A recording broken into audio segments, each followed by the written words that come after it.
This is Jonah Hill, and you're listening to the only podcast that matters.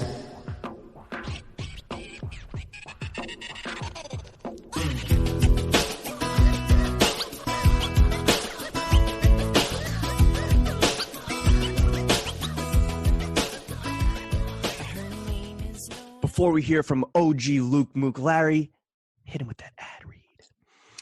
If you've been following the only podcast that matters on Instagram and you've been peeping Fit Check Friday, you already are familiar with Seasons, a members-only rental service for designer menswear. We are entering phase 2 of our strategic partnership with the homies at Seasons. And right now, if you go to seasons.co/throwingfits, that's SZNS.co/throwingfits, you are going to receive 25% off your first month subscription. This is big with membership options that start at just what I think $65 with like all the super like flexible like bonus slots and return options. I think that this is like an amazing deal for people to kind of experience what you and I have had the pleasure of rocking, like, I don't know, for how many months now? Like, I mean, a few 5, months, 6 months. The Seasons, the Seasons homies are like fucking family now at this point. And I don't know, like the service, I don't know if we like really kind of got it, but I think you had to really try it to get it. And now like I fucking get it. I mean,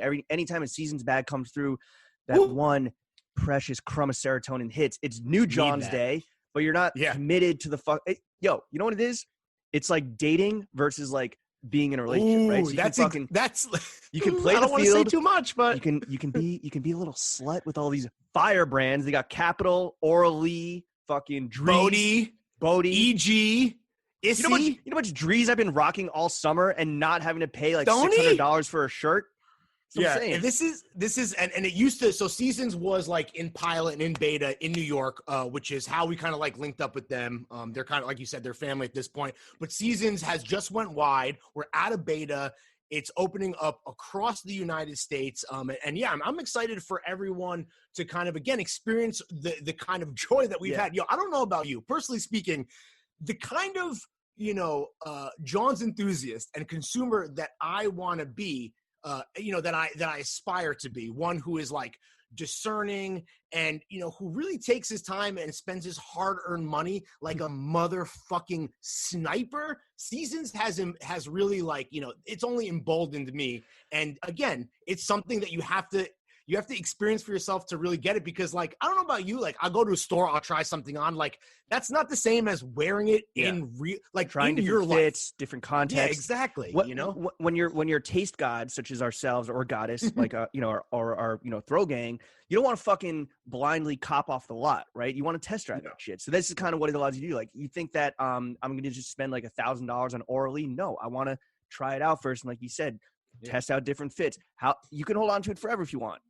So I don't know. This shit is for me, like with Bodie, right? Like I've had tried it on before, and I like. You're not a Bodie guy now. But no. Now I am, because I've had 3 Bodie shirts come through over the past couple months, and I've been like living in that shit, been getting fucking hella compliments from wifey when I wore that stuff, and I was like, damn, now I am a Bodie guy, and now I own Bodie, and it's like, for me to figure that out, to cut through the noise and to really get hands-on with it myself, like Seasons helped me do that. Otherwise, like I don't think I have, like, thank you, Seasons. And now you know what it feels like to be a fucking John's wench. They just dropped Nanushka Fall Winter 20. They got so they're dropping like new brands every Friday is like the model. So they got DeVoe. Shout out the boy Tommy. Oral-E, our fucking chef's favorite brand, right? Yep. And a fucking sleeper. It's just, pricey. This is why this is accessible now. Stoney, more every fucking Friday. Stoney. So sign up. Too. Great vintage selection as well. Yeah. Our boy Jesse Hudnut is steering that ship from the buying side. Shout out Jesse, a former Vassar grad. It's a game changer. This has like been the most shifter. sincere ad read we've ever done in multiple years of this pod, because it's been maybe like the most, I think, aligned partnership, and that's why it's been long term, and we love those dudes. Lawrence, where can the kids find this game changing platform? Oh, that's right. szns.co/throwingfits. That's our link. They are seasons.ny on Instagram. They didn't even pay us to plug Instagram, but we're going to do it anyway. And 25% off if you use the Throwing Fits link. That's the important thing. Yeah, so yeah. Please use right, that. right. You actually, use our link. Get the 25% off. Poke around. Try it for yourself for a month. I think you will see exactly what we're talking about. I think this is changing the way that I cop. It's really that simple. And listen, man, it's a sustainable rental service. Can't hate. Seasons, a better way to rent, bitch.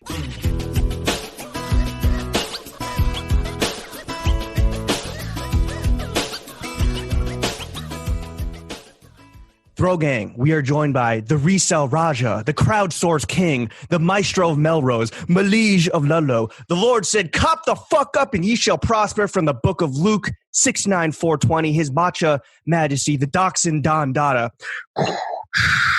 Luke, I am your plug. The Vintage Viper, the Sultan of Second Lives, the Reincarnation Ruler, co-owner of Round 2, Luke Fracher. Luke, how you doing, buddy? I'm good. Those are good. Do you do you freestyle those, or do you like? Yeah, it's all written down. No. It's all, dude. Come on, you have the. No, it's all off the dome. Yeah, all off the dome. One take, James. Yes, exactly. That's an awfully hot coffee pot. Lukey, baby, we're happy to have you. This is your first Zoom call ever. I did like a Zoom birthday party in like April, but besides that, this is the first time I've. Was your background also a Louis Vuitton trap house? It was a different like trap house, but yeah. So you're pretty one note with your backgrounds. It's always you're cycling through trap houses. I run with it, Yeah. I mean, if it ain't broke, don't fix it. I mean, this has been the exact same podcast for going on 5 years. Yeah, pretty much. Different name, same show. It's still broke.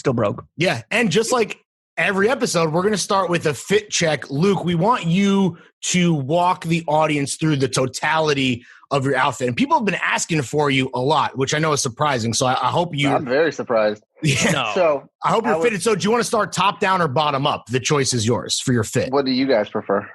Ooh, well, are you a police officer? I think. Yeah, are you an officer of the law? You have to tell us if you are. Yeah. No. You're not? Okay. Then you probably go bottom up, because most cops, not all cops go top down. Yeah. All cops are bastards and all cops go top down. I was going to wear my V-Lone bathrobe and that's it for this, but I had to leave the house to get coffee, so I changed. Do you actually own a V-Lone bathrobe? Yeah, someone gave it to me like a couple years ago in the store. He's like, "You can just have it," and I was like, sick. It's like this is a really nice robe. No money. Yeah, I don't know. I was like, I'm not going to buy it. And is it just a giant V on a white? It's a black. It's like a very, very nice terry bathrobe with a giant embroidered V on it. All living things die cozy. Yeah, right. Yeah, for real. It's very nice. So I have Birkenstocks on, Chrome Heart, Rick Owens Birkenstocks. What? Oh, wow. Wow. So not just Birks, not just Rick Birks, not just Chrome Birks, but Rick Chrome Birks. Yeah. The ultimate, like, no one gives a fuck flex, like anyone who cares about the. Well, we care. I think three of the 24 people in the world that care are on this Zoom. Right. I figured this is a good like focus group for people caring about this. Is this a Boston Birkenstock, like the clog? Yeah. Hold on. Let me see. Oh yeah. Oh, the hardware. Woo. Right. With the extendo fucking tab. Yeah, exactly. Yeah. If my feet shrink drastically, I have a lot of room to tighten these things. I never have to replace them. Did you get those done at the Chrome store, or did you get those like I bought them from a buddy who someone had got. They're all the Chrome's aftermarket, right. So sure. I got them from somebody. Damn, it's got the chrome cross on the strap. Yeah, and then like the little buckle. Silvery thing, and then the big dickhead buckle. Yeah, big dick buckle. the big dickhead energy. Yeah, listen. I'm trying to assimilate into LA as best I can. And so this is the LA Coffee Run footwear of choice. Yeah, right. Yeah, pretty much. These are the Stussy ones, but if I'm feeling fancy, which obviously today I am. How much has your Chrome Hearts consumption gone up since you started spending more and more time in LA? Yeah. I think I crunched the numbers last night and it was 4,000%. Do you own any Chrome jewelry? I have like an earring. Like a dangly, like a big dangly earring. Cross? This lady who used to come in the store, she knows the guy who was, I guess, the original jewelry maker for them. And he sold me a bunch of like early 90s shit, and I sold most of it, but I kept like a big dangly earring for special occasions. You gotta get on TikTok with that joint. You'd go bananas. Going viral. Yeah, I need to get my TikTok game popping. We'll discuss that off air. And well, you've come to the right podcast. James is big on TikTok. Are you? Closing in on 3,000 followers. Bryce Hall, I will fight you. Yeah. Watch yourself. Are you wearing socks? I got some like I think they're like, I got them at blue and green, so they're like, you know how like they're just like fancy wool socks. They're comfy, cozy. It's chilly in LA today. They go well with the Birks naturally. Exactly, it's a whole thing, you know. I got some Our Legacy trousers. Ooh, it's pronounced Legace. Yeah, is it Legace? No, yeah. It's a Euro brand. You know, you never know. The Swedes. We just started calling it that, but now it's funny. Like the homie, the Joker, Yoakum, he like calls it Legace like on his stories and shit. Yeah, and we had him on the pod like 2 months ago. So you know, you're in good company. This is y'all's legacy. Yeah. Wow. Exactly. Yeah, it really is. What are you a big Our Legacy guy, or is that like a new thing for you? I just bought them on sale and they fit well. I wouldn't pay full price for them. All right. Hopefully, Joakim is not listening. Your first and only Legace, John. I got another pair of the same ones in a different material when they were on sale the following season at Mohawk and Silver Lake. He's a deal hunter. I mean, you can't blame this man. Yeah, I buy 90% of the shit I buy on sale. Did you peruse the Mohawk archive sale that just went down? It was just a bunch of their fucking inline stuff, which is like cool. It's just not really my vibe. It was mostly smock. Yeah, they're in-house shit, which is like fine. But I like that. I like that stuff, and that's like one of my favorite stores in LA. It probably is my favorite store in LA. Realistically, I go there the most. It's definitely slept on too. Yeah, it's cool. It's like what Need Supply kind of always wanted to be, you know. And Need Supply holds a very special place in my heart. You know, R.I.P. R.I.P. That's right. Shout out Chris Green. Yeah, Chris Green. But it's good. It's like probably my favorite store. It's like I'm trying to be an adult, you know. So it's like there's nothing like too flashy or emphasis on the trying. Yeah, for sure. Says the guy who's wearing chrome hard Birks to get fucking coffee. Like, what's your coffee order? Iced Americano, black. All right, nice. As large as they'll make it. 365. I don't really like milky coffee drinks. What about in New York? Do you get iced coffee in the winter? Yeah, I do run it. I just like try to like get a glove or something. Fuck hot beverages. I'm completely against like most hot beverages. I like soup, but it's a hot beverage. Are you drinking your soup though? Like the Campbell's things? It's like the drinking. Yeah, dude, I love those. Listen, for a busy guy on the go, soup you can drink like a go. I think drinking soup probably contributes more to obesity than anything else individually.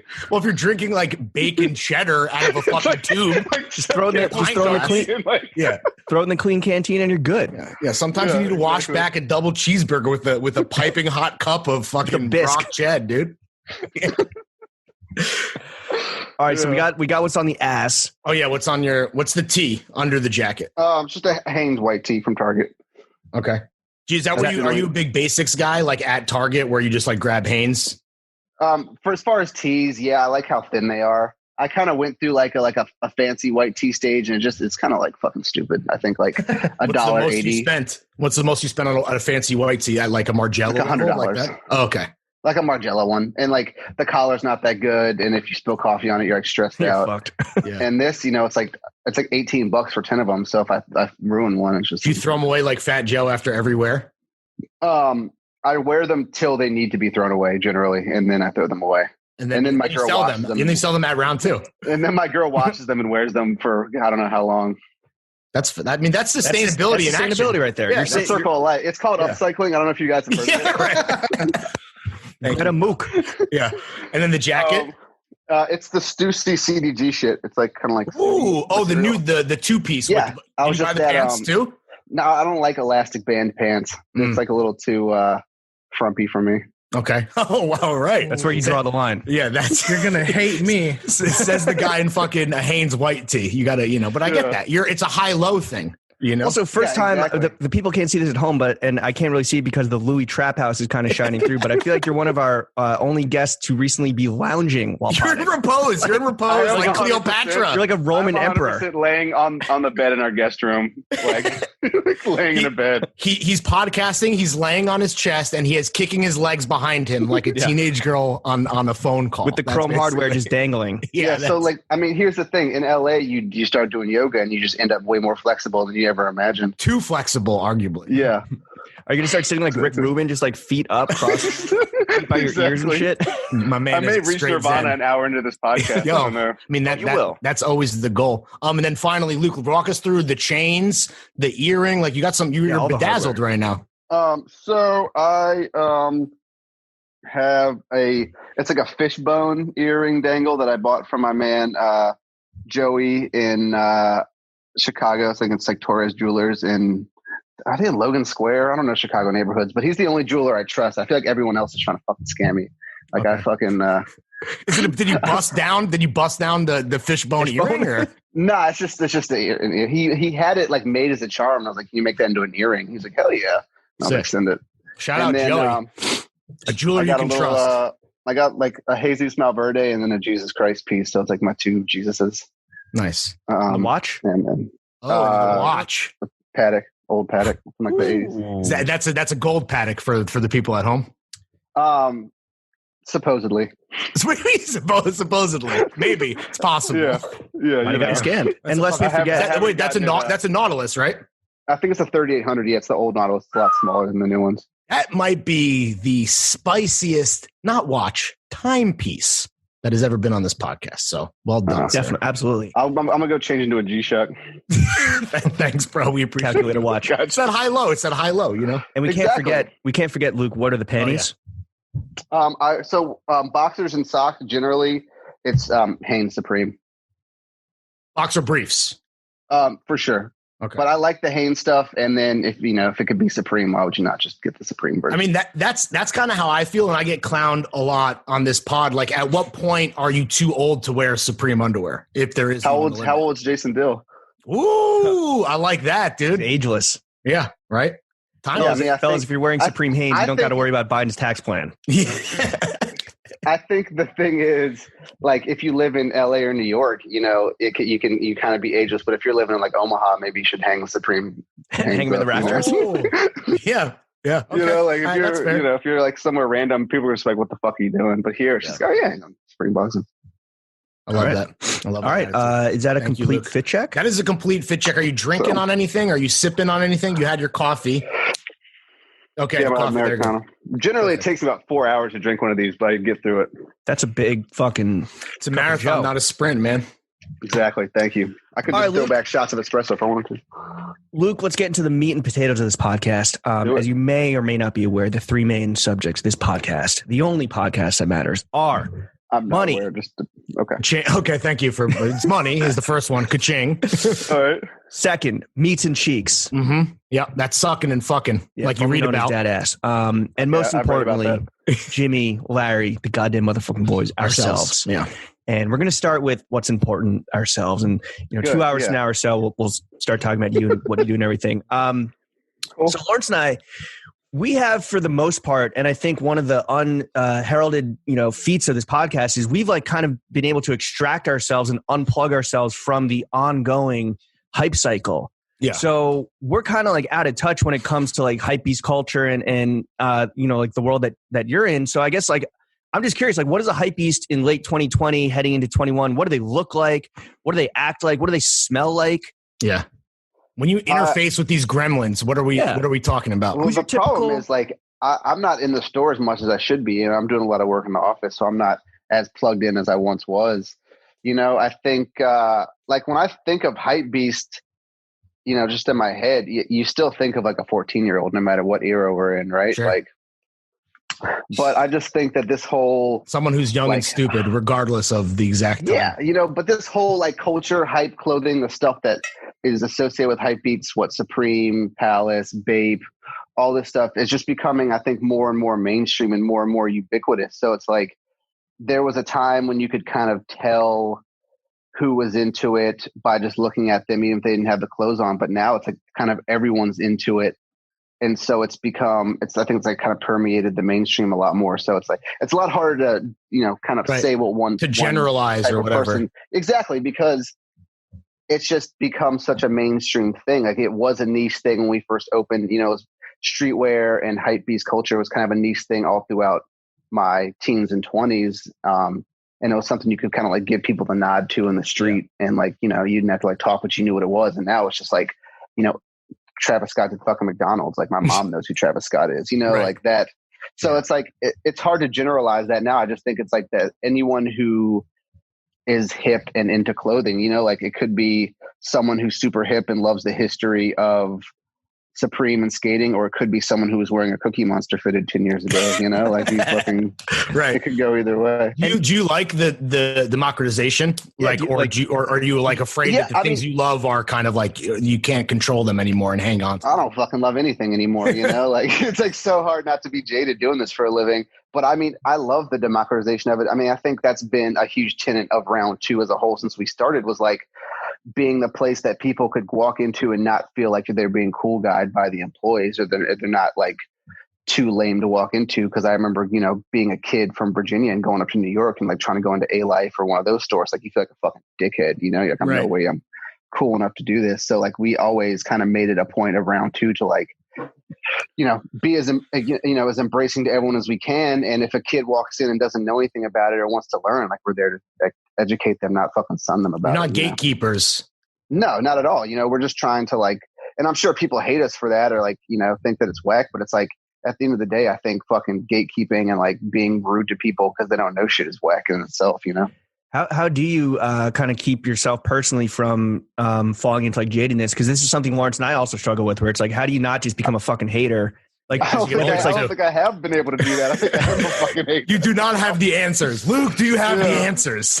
No, like, I don't know. Like, I think it's important to take a step back and be like, even though like this shit's like kind of annoying now, or like, it's easy to like be jaded, like take a step back and be like, listen, like, I could be working at a bank still, or like, I could be a fucking like, having to have some random job selling insurance or some shit. Like I'm lucky to be in this position and have a job in an industry that I generally care about or once super cared about, It seems like it's also something that's like a through line of like all your interviews and videos. Like it's the people, like whether it is some fucking noob, some country bumpkin who's just dipping their toes in for the first time, or some fucking head that's been in this for like decades, right? Yeah, whether it's the OG Luke Mook or some fucking actual OG, like it seems like the people are just what kind of keep you going. Yeah, I mean, listen, I'm a fucking like extrovert. I talk to people all the time. I like, that's the best thing about the job is like, that's like kind of what sucks sometimes is I'm like run operations for the company. So I'm like running around. I'm not really in the store, but like I totally miss sitting behind the counter and talking to everyone about their shit and seeing what they're into, and they're hearing their story behind the product and like talking shit back to them if they're being shitty to me. Like I enjoy negotiation. I enjoy talking to our customers. I enjoy the art of the deal. Yeah. like John Stars. That book is the cornerstone of my business acumen. Right. All of your beliefs in business. Speaking of like being in the shop and like behind, the table or whatever, like what is the craziest thing that anyone's ever brought into the shop? I got it. I mean, I don't know. People like, people bring in just complete off the wall shit. Like try to bring in like, there was a time people were like, yo, like y'all buy Xboxes and shit. It's like, no, we're not a fucking pawn shop. We're a sneaker store, like. Yeah. But excuse me, ma'am. This is a round two, not a GameStop. But at the same time, you're like, how much you want for it? Yeah, right. Like, I think the craziest thing that I've ever personally bought was like I bought a fucking like a bin ball, like a custom bin baller chain off a dude. That World Series 1988 chain I have. The Orioles chain, right? It's a Dodgers chain. It's a World Series Dodgers chain. Yeah. Oh shit! Do you also have an Orioles chain?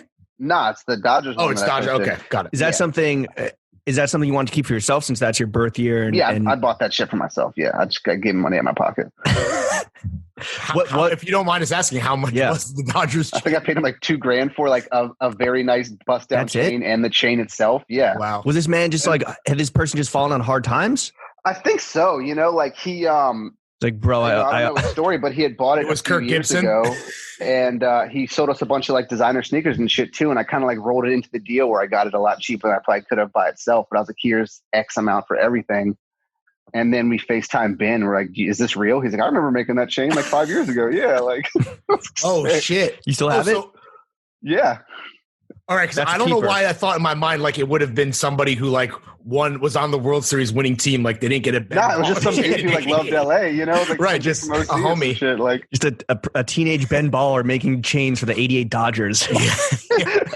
A 3-year-old Ben Baller. Well, it sounds like you got that for a fucking steal. But what about like in terms of just absolute dollar amount? What's the most you've ever paid for something in a round 2 store, and what was it? Whether it was something that like you wanted individual to item. Yeah.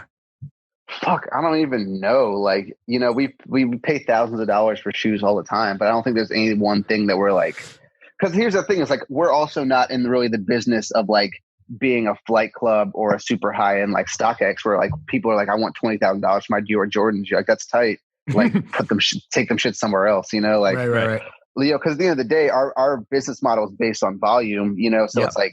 If I could spend 20 grand on one crazy item, I could spend, 20 grand on 300, 200 pairs of Jordans and make a bunch of people happy as opposed to one person. And then also probably make the same amount of money quicker out of that as well. So it's just like, we're not a super high end, I'm not going to say we're not a high end store, but we're not in the business of buying and selling, Freddy Krueger dunks. Well, this is your Trumpian business acumen coming to the forefront again. I mean, you're just a smart businessman, like I get it. I appreciate you saying that. I don't know if it's true or not, but Luke for Prez, Luke 2024. Right? I was wondering. I was thinking Luke 2024, dude. I was like working out this morning, and I was like, I wonder if I ran for president if it's too late to like get into politics, or like maybe I should. It's never too late, man. It really depends what people have on you. That's all. Yeah. What's the blackmail situation looking like? What's the compromise looking like? I don't know. Check my Twitter. We could buy that. Yeah, buy that back. Yeah, if anyone wants to sell us Luke's compromise. You know where to find us. Bang our fucking line. All right. So we all know that like the most like lusted after items. I mean, you said it. It's like Supreme, Palace, Bape, Off-White, and the rare sneakers. Like that's like the upper echelon of what kind of like comes in and moves off the shelves quickly. But what are some brands or items that people might not kind of like immediately recognize as like actually lusted after? Like very highly coveted items that come in and move, but don't have like the Supreme or the Palace recognition from like the masses. Fuck, that's a hard question. It's just like cool shit. Like, fuck, hold on. Let me think about that. Like stuff that would come in that you wouldn't think would sell well for us. Yeah. The sleepers. Like stuff, there's certain stuff that kind of transcends fashion and hype beast. Like those like two-tone Prada button-ups were doing really well for us. People would bring those in and they would sell really fast. Right. A lot of our customer base, for better or for worse, wants to buy things that they've seen other people wearing on the internet, like not to say, and there's stuff that, people just sell because buy because they have good style, but like, hype is driven by what other people wear and what you see. So it's just kind of like stuff that I think isn't one of those brands, but is maybe like prominent online somewhere. So depending on like what is happening in like the trend cycle, like the inventory of the store, like what you're saying is it's going to ebb and it's going to flow. Yeah. Okay. It reflects what's happening on IG. Anytime I have a conversation with like a major brand and they're asking me shit, I'm like, listen, like I know more about the trend cycle than these people you pay because I'm in the streets every single day. You're in the motherfucking trenches. Yeah, you're exactly. in the mud. Shoveling mud out of the way to give people money for their stuff. You ever seen any throwing fit boots, throwing fit shorts? Or a I just can't afford that stuff. That's right. It goes for too much on the secondary market. So you go right to StockX. I'm not able to sell. I can't afford to front the cash. Come on, it's it's the $100,000 for a pair of shorts. I don't know. What about kind of on the opposite side of that, where if I'm like a seller, I come in looking for like a trade or cash. What's like some shit that people bring in all the time that they think they're going to get a deal on, but you tend to turn down? Like right now in this moment, because like you said, it does ebb and flow. Yeah, what's cooked? Like if I come in with a fucking anti-social social club hoodie, like are you like get the fuck out of here? Yeah, generally we don't take that because it's just like it's so trash. Easy to it's like it's. I bought this 2 years ago and it just arrived. Yeah, exactly. But it's like if something's screen printed and has a Gildan tag in it or like a printed tag, it's like impossible to tell whether or not it's real. Right. So it's why would I buy something that like I could, and I would never do this, but ostensibly just print myself if I really wanted to fucking sell it, Yeah. Do you get a lot of fakes and fucking busters coming through? Yeah, people always are going to try to bring stuff through, whether or not it's malicious or not. But people, there's a lot of fakes on the market, and they're getting better, and so that's why it's important for us to have a really talented team of buyers who understands the stuff. Like, I'm so far out of the loop, I have no fucking clue unless it's really, really bad. What is your expertise? Like, what are you the best at? Like IDing, whether it's like a sneaker brand or a model. I mean, it'd be Nikes probably. A lot of the newer shit. Like, I probably can't legit check a really good fake Travis 1 personally, but I have people who can. But it's like, if you bring me like a fake pair of Jordans, I can probably pretty much generally tell what it is. I know if the Jumpman really has a robust, juicy, peachy ass, it's probably a fake backyard. Ass cheeks, Big backyard on Michael. I wish it was like back in the day when they were just so obviously fake that it wasn't, it wasn't even like a question. Sure. Like, I wish it was still just like see-through Jordan 7s, but the times have changed, Right. But I can tell Jordans pretty well, old Air Forces and like SBs and shit. I can tell pretty well, but. Do customers ever get upset? Like, especially in these crazy times, they're like, this isn't fucking fake. What are you fucking talking about? Yeah. I mean, some people aren't going to take it well, but you just have to be professional about it. Generally if someone brings in something fake, you just kind of pass on it and say, thank you for bringing it in. We're just not going to take it. And then if they press you out, you're like, all right, this shit's fake. Or if there's a dickhead, you're like, man, this shit's fake, Yeah. But, unless someone asks, generally, I'd try not to even say it. I'm just like, we're just not going to take it in. Word. All right. Well, it sounds like the shelves of round 2 are kind of reflective of what's hot in the streets right now. What about personally speaking, what are some brands that are maybe a little under the radar right now that you got your eye on personally? Like stuff that I wear personally or you like into. We want to know what you like. Let's talk about Luke. Yeah. My favorite thing to talk about. I really like, I like Bodhi a lot. Their stuff's cool. I think Gian said it best when he said Bodhi is like white Visbim. Yeah, he nailed that. Yeah, but I mean, I think that's pretty on point. I mean, there's not like when I go out shopping or looking for stuff, I'm not really looking for a specific brand as much as I'm looking for a specific item. So for example, I bought our Legacy trousers. I don't have any other pieces by them, but I was like, these pants fit well and they're a color I like, so I'm more just looking for stuff that I think fits my personal style or will fit me well or look sweet on me, as opposed to being I need to buy this because it's X or Y brand. Yeah. How do you discover new shit? Because that's the big thing that kids I feel like, whether they listen to this pod or they hit up James and I personally, but it's discoverability has become a cottage industry, and the idea of recon. How do you find cool new shit? I mean, I do very little online shopping. I do not, and so I haven't really bought a lot of clothes this year, but generally, 95% of my shopping, unless it's something I know I specifically want, is done in person. So in my free time, I go to brick and mortars and just look and see what they have. Especially in New York, you go get a coffee. I lived in Chinatown, so you go get a coffee, walk to Soho, walk through Nolita, check out all the stores, see, when opening ceremony was open, places like that, which I think are kind of going by the wayside, but stores multi-brand, big multi-brand retailers, traditional boutiques that have a talented buyer who knows, how to find stuff.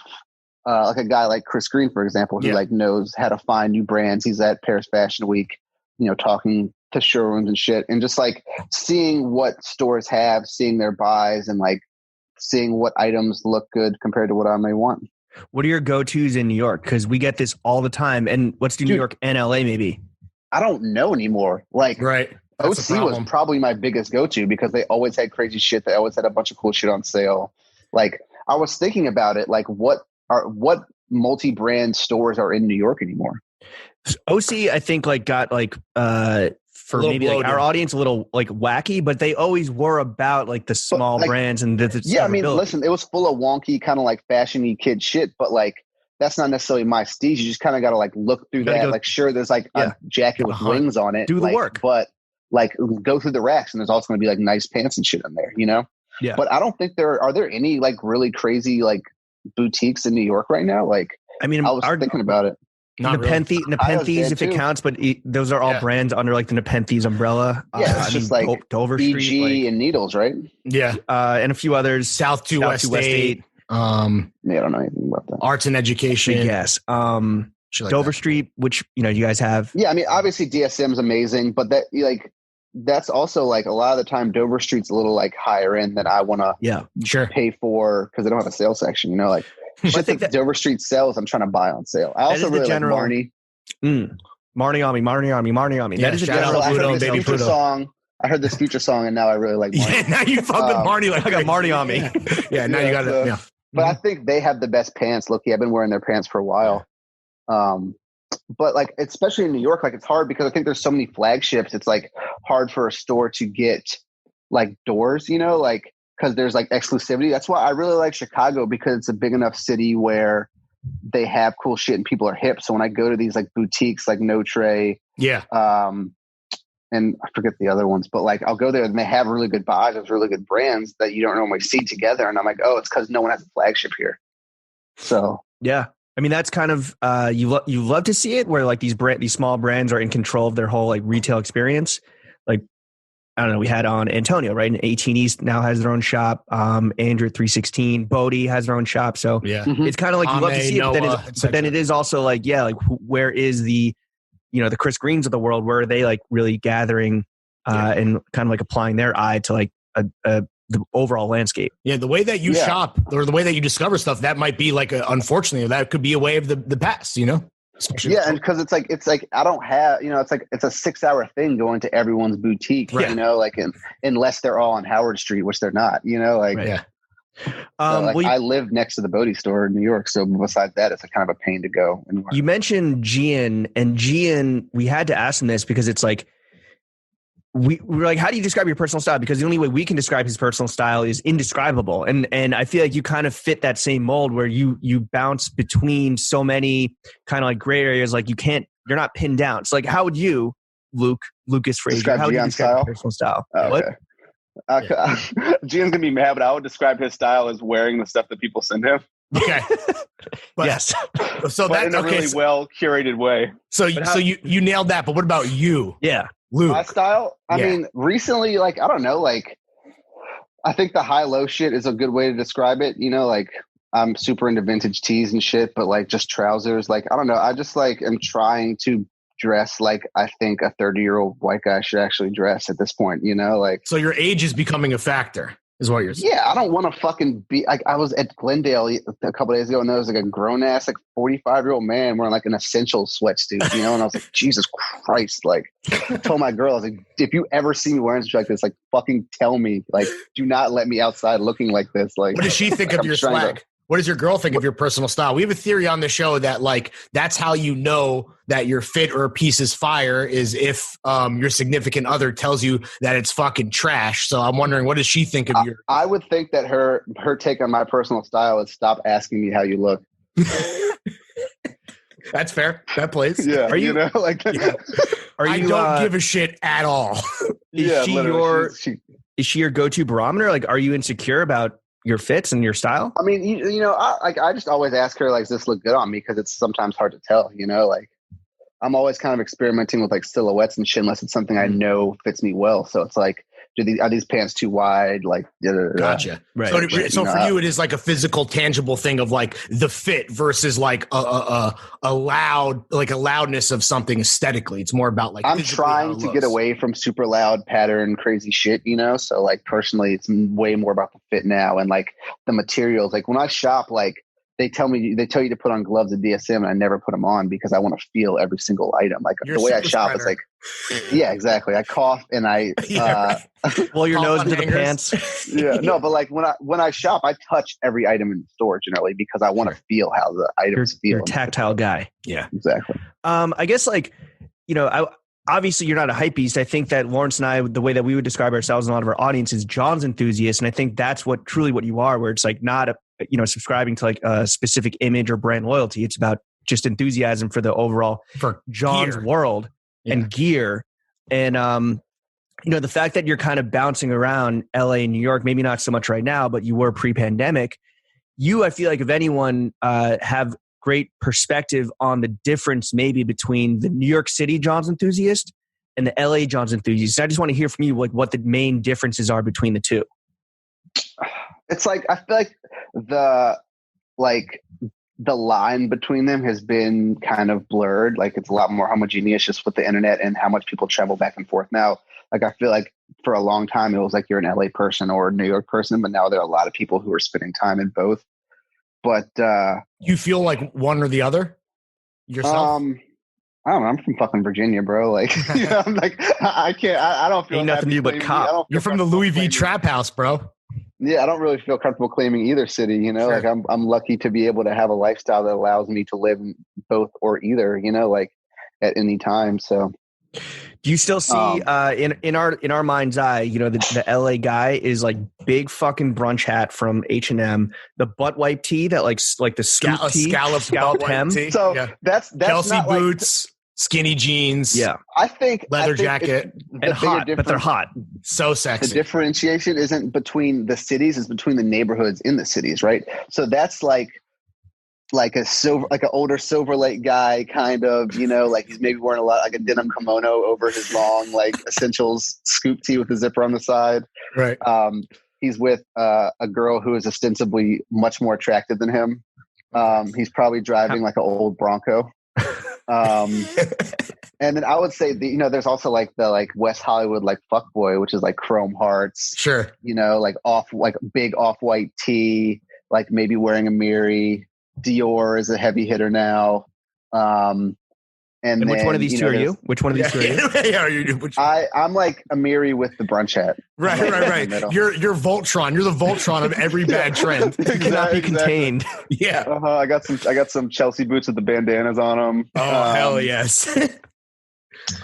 What did you think about like New York style? I think that's also what James is kind of like driving at, is like New York is so holier than thou when it comes to fashion style. People are gonna fucking crucify me for this, but I think New York style is so much better. But it's also, I think that has a lot to do with weather, because I'm so into outerwear and layering and like long pants as opposed to shorts. Like in LA, people kind of dress the way they do because of their environment, and same with New York. But like, I don't know, I just feel like people in New York dress like really well, but that's also because there's like the like traditional fashion scene there, like there's dudes who like work in these like fashion offices who you'll see in the subway wearing like a tailored suit with like some crazy shit, and like they look really fucking good. And it's like, oh, like, yeah, it's because he probably fucking like, he's at Broadway Lafayette stop. He probably works at some fashion office, like on the third floor.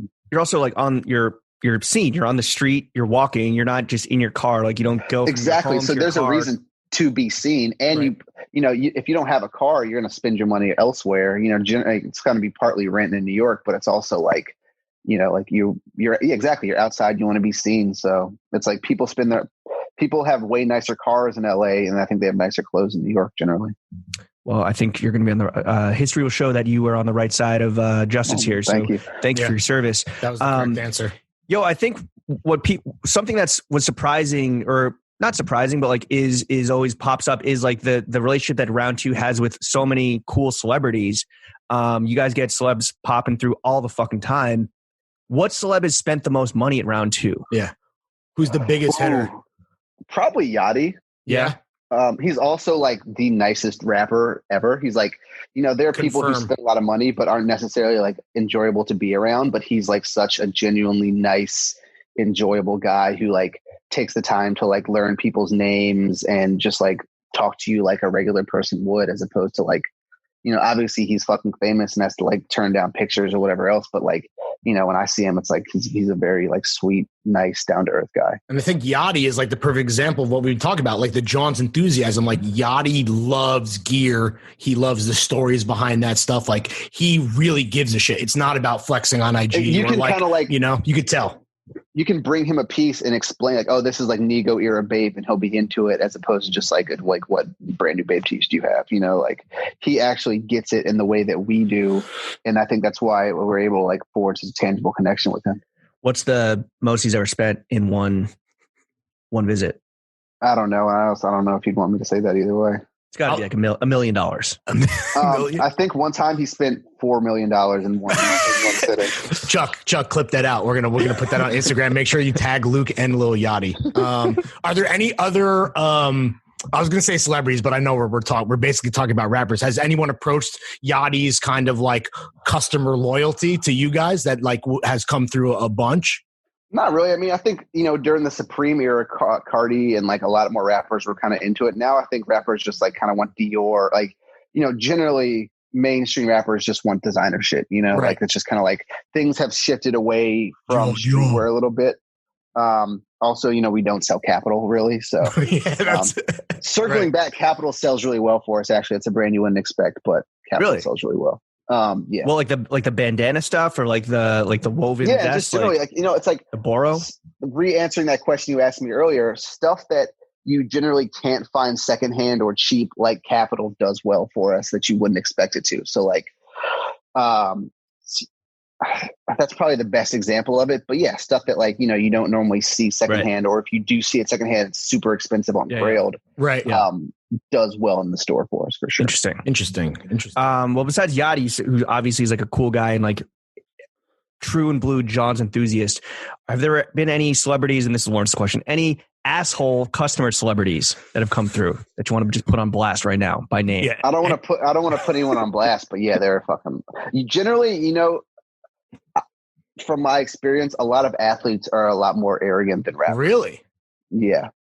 Why? Because they're like mad nothing. They're mad nothing fits them. I generally don't know who the fuck they are. And I don't know if that could be the problem because I don't watch sports. So I'm just like, oh, this like 6'10" person who just hopped out of a Rolls Royce is most likely an athlete. Like sure. Versus patron of the new, where they're just treated like royalty. Yeah. Well, I mean, shout out Jonathan. He knows what he's doing. Yeah.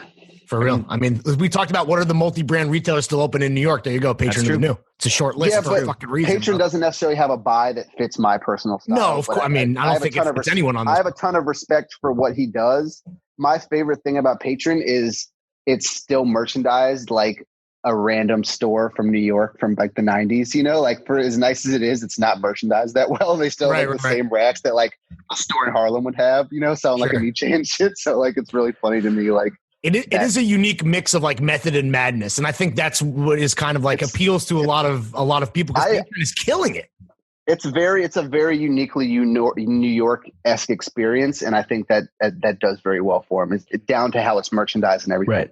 So there's no celeb that you want to put on blast, like the worst of the worst all time. I mean, we respect you for that, but we're giving you one more opportunity to. Nah, if I think of it, I'll tell you guys, but I'm not. Okay, all right, that's fair. But like, there's no one who like sticks out to me worse than anyone else because generally, like, how fucking measured and diplomatic this man is, just like fucking Trump, dude. Incredible. But you gotta stop fucking comparing me to Trump. Or I'm gonna come through this spring and strangle you.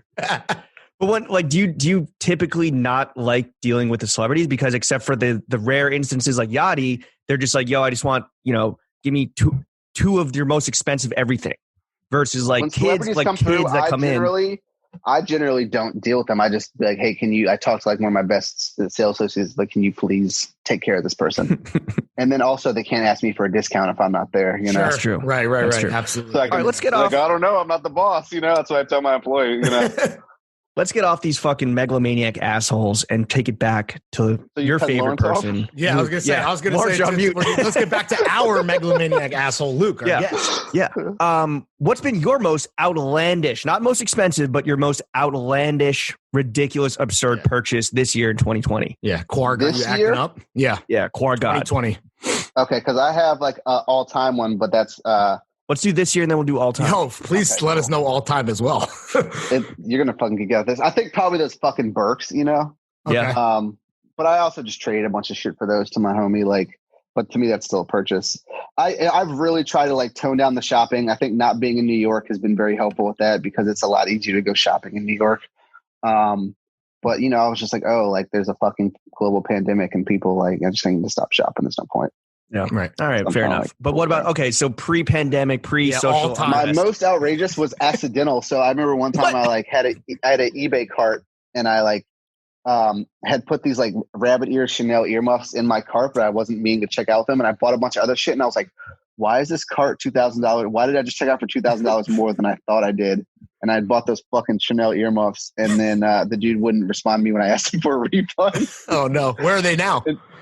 They're in my house somewhere. It has the Coco on the top, but my girl lost the O wearing them. So they've lost all value. Wow. That's incredible. You 2 G's?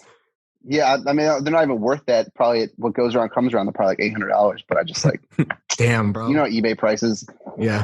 Do you ever have buyer's remorse? Like, do you ever look at something and you're just like, what was I thinking? Because you're such a shopper. I think every day, that's why I sell so much. I'm in a lucky place to be able to sell shit, I gotta get rid of this. How much of round 2 is just you personally, just like money laundering your own fund, shit? your own John's well, slush here's the fund. thing. At a certain point, the stuff that I buy won't ever sell in round 2. Like no one's gonna buy like 26 inseam pants that I got tailored. Like Sure. So like it just depends. If you like cool cooked Jordans in size 8.5, maybe mine. But like not as much anymore. That I've kind of sold most of my sneakers and a lot of the stuff that would do well in the store because I knew I could get good money for them. Right. And now it's just kind of like shit that I'm kind of stuck with unless some other diminutive man on Grail wants it. Is there still like an ultimate Grail John, like the white whale for you out there? And if so, like what is that? I don't think so anymore. I don't know. Like I'm sure I'll think of it like at 2 a.m. and text you, if it's not all time, what about right now? Because you had the Balenci 7-layer dip coat, which you were lusting after for a minute, and you got your hands on it at like the outlet shop. But like, is there anything right now that you? And I still didn't look as cool as Sober Young Walter in it, which is kind of a bummer. But listen, who can look as cool as him? Nobody. As Sober Young Walter. Sorry, what was your question? Just like, is there a Grail John right now that you're lusting after? I don't think so. I haven't been kind of like shopping because I'm working on getting some clothes produced myself. So I've been trying to like hold off for that. And I'm like, maybe I'll be happy with the shit that I'm making as opposed to like, Is that the Mookie clothing line? No, it's the shit called Midori, which is because I did the Mookie shit last year and it was like a very awesome opportunity to go see the world and get paid to do it. And, but the clothes that I made are pretty fucking trash and I'm like not very proud of them. So like I kind of used the money from that last year to produce some like cut and sew shit. We're doing like trousers and jackets and just like. So is it kind of like that, those like growing up basics, kind of like what you're into now? If you had correct. It's just like stuff that, yeah, exactly. Kind of like post streetwear shit, that was kind of like how I'm describing it to myself. Is it, so Midori means green in Japanese and the logo is like a cup of green tea. Is it like Japanese? It was, I kind of just like ripped off pictures out of the Take Ivy book, which is a Japanese book about American. Oh, we're very familiar. Wear. Yeah. So that was the initial plan. I stayed up one night and got really drunk and thought about it. What's the timeline? When can we expect to see some Midori in the world? I'm excited. I'd like to have it done into the month. But who knows how production goes. But yeah, I mean, it's like it's in final production. I've seen samples. We have tags, I have boxes for it. Like it's going to be ready by the end of the year. Is that going to be like DTC or are you going to try to like get some retailers I don't really or what's deal with DTC? Like even though I could probably make more money, it's more of a pain in the ass and it's worth to me. So I'd rather just like put it in retailers, but obviously that's a whole nother, So for you, it's not about money. It is like the love of the game and trying to like fill a lane that you. Yeah, I mean, I'd love to just be able to make enough money to keep doing it, for a little bit if it's actually good. That I'm gonna send it to all my friends when it's ready and be like, yo, tell me if this shit sucks or not. Well, say less. We'll give you our addresses whenever you need it, buddy. Just keep us. Flow team activate. Speaking of like grown man shit, your IG, and you mentioned this just recently, like you've gotten rid of a lot of your sneakers, even though like obviously you're a sneakerhead through and through, but your IG recently has featured a lot of non-sneaker footwear. As someone, who again is like in the fucking trenches and turbo plugged in, are we starting to see hints of a post-sneaker world on the horizon? Yeah, I mean, we all follow Nast and Tyler on Instagram, right? Yeah, we do. That's the thing. It's like everyone just ripping that off, right? But is it weird? Is it weird when kids are like, "Yo, like, look at Luke wearing loafers. I want to wear." Like, is that weird? Listen, my homegirl Yari told me I should buy some loafers, and I was like, "Well, she thinks they're fucking sweet. Maybe I should listen to her because she's like." Yo, Lawrence, you got something you want to show Luke right now? Oh yeah, mine Luke, behind me. Luke, you want to see the Throng Fits loafers that we designed that are coming out? Yeah. What do you think about these bad boys? Those are sweet. Are those actually y'all's, or are those just Gucci ones that? See that logo right there? Yeah, I like the horse pit on the front. Thank you, sir. Yes. Are they suede? Are they what? Yeah. Are they suede? Yeah. Yes, they are, sir. fucking playing a dangerous game with suede loafers there. I mean, listen, it's a spring summer. Are those with DM or who are they? Blackstock and Weber. Yeah, our boy Chris's brand. But that's a Benchmade made in English shoe. Maybe we could do a little like a two-way street float team. Maybe we'll get you a pair on your size. Japanese horse bit. You know the fucking fly. You send your stuff first, and then I'll try to. I don't know about that. Let's not. We gotta send them over here. We gotta FaceTime and send them at the exact same time. We gotta drop them at the post office at the exact same time. Synchronize my flow. A box of rocks. I don't know what the fuck's going on. Yeah, it's just a loafer Mexican standoff. like a bunch of women spending too much time around each other. We need to synchronize our flows. You know what I'm saying? But are you seeing kids at all that are like excited about like footwear that goes beyond the LV sneakers and the Jordans and the obvious your. I mean, I think so. I think like a May has a big part of that because people are like into their loafers and shit. You know, like they're kind of the only like streetwear brand I think making that type of footwear that I can think of off the very top of my head. You know, I don't know if like. But do you think do you think this is a trend, or do you think does this have like, is this something that's going to flip back in 6 months? Do you see it as like a longer tail thing as like kids grow up and graduate out of? Does it no pun intended have legs?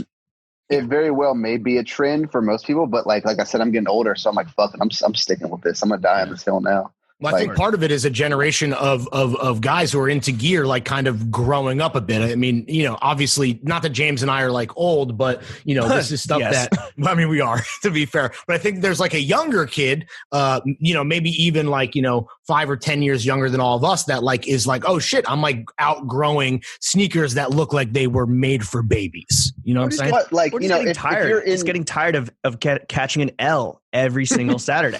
Yeah, that hurts. But I mean, if you're in Soho for the last 3 or 4 years, you'll see kids who are younger than us wearing shit like that people have been wearing it. So maybe it's not a trend. Like kids who I think are way cooler than me have been wearing shit like that for a long time. You know, who at are the least kids the last who are cooler than you, and how do we get them on the pod? Yeah, can you book anyone in New York? I'll send you a list of Instagrams after this. Thank you. And I'll for sure I'll do the intro. Now, Luke, you are a certified cool guy. Very popping right now. Luke Mook is fucking poppington. Round 2 is popping. I guess like when you have so much going on with the shop and with your own shit, how do you differentiate between like what ends up being a round 2 project and what ends up being a personal project? Yeah, the church and state question. Is that hard, or is it just kind of like, do you just like, no, it's like, oh, this is like for me, this is for how do you bucket that stuff? Well, generally like I haven't gotten approached with too many projects. Anything that I have has generally been directed especially towards me, like stuff that comes through round 2 kind of usually comes through other channels that we have that people reach out to, as opposed to like hitting me up. If someone's hitting me up, generally it's to ask me about me. We have people who kind of handle round 2 things. So generally they'll either hit Sean or hit like our other people in our team who kind of like a little more known for that type of thing. But like, yeah, I mean, the stuff that I did last year, they reached out to me about me. Well, okay, so let's talk about that. So you've collaborated, so you got Midori going on. Excited to see that. You've collaborated with Lugs and Stay Hard. Great name. Yeah. Do you have a brand that is your like dream collaborator? Yeah. That you want to partner up with one day? With Stay Hard. The Rhino. Horny goat weed. Catch Luke Mook's dick pills at your local gas station. Yeah, right. I had my homie works at a sex shop, and I was like trying to get his like 2 cents on like what's like the classy dick pill versus like, it's horny goat weed, right? Obviously. He said the Rhinos sell well, but they give you a headache. He said the Poseidons are good. Because there's all the blood is in your penis. Yeah. I don't know the physics. That's science. Gas station dick pills. I'm a doctor. So dream collab. Yeah. I mean, I would love to work with like, like a real design house, but I don't know, like, I don't see one of them like reaching out to do a collab, but like, I would love to kind of like pick the brain from someone at like Marnie or, like do something with like Kim. Because like, he just like, I would just like for that, it wouldn't be as much about the collab as much as the experience of being able to like kind of pick their brain and like understand like their experiences in this industry and like, how their design sense works. What makes Philip Plein tick? Philip Plein's the GOAT, first of all. King of I know, that's what I'm saying. Because it's cocaine. Yesterday, because to me, Euro trash fashion is the pinnacle of actual fashion, and he's the king of Euro trash fashion. So he's like the highest, like most self-actualized version of. He's the final boss. Capital F fashion, final boss. I would do anything to have that level of baseless self-confidence. I mean, you need to find I could give you lessons. I would be on the International Space Station right now if I had his confidence. You know? I think what you need is his cocaine plug. Yeah, probably. The purest of the pure. Possibly. Yeah. The reason why he's at Columbia Fashion Week. The first thing about Philip Plein is word on the street is it's just a money laundering front for the Russian mob. Yeah. Yeah, 100,000%. He just has endless money to do whatever he wants. And then it's like one of those things where you could put the worst shit in the world on Rodeo and someone's going to buy it because they're like, oh, this is a different brand than I know of, you know, like. Right. So his logo, there was some drug bust and his logo was like the stamp on like on the bricks, best, right? On the best e-pills, I think, or was it bricks? I think it was bricks and e-pills. Yeah, probably. I mean, if anyone has Philip Plein e-presses, fucking bang my line, please. I will buy like 20 of them. Bring them into a round two. That could be the most outrageous thing. Just name your price. Yeah. I mean, I don't know how else he gets like fucking Optimus Prime at his fashion show. I mean, this man like does a show that nobody cares about, that like no one goes to, and he has a fucking like transformer there. So like, but, it doesn't add up.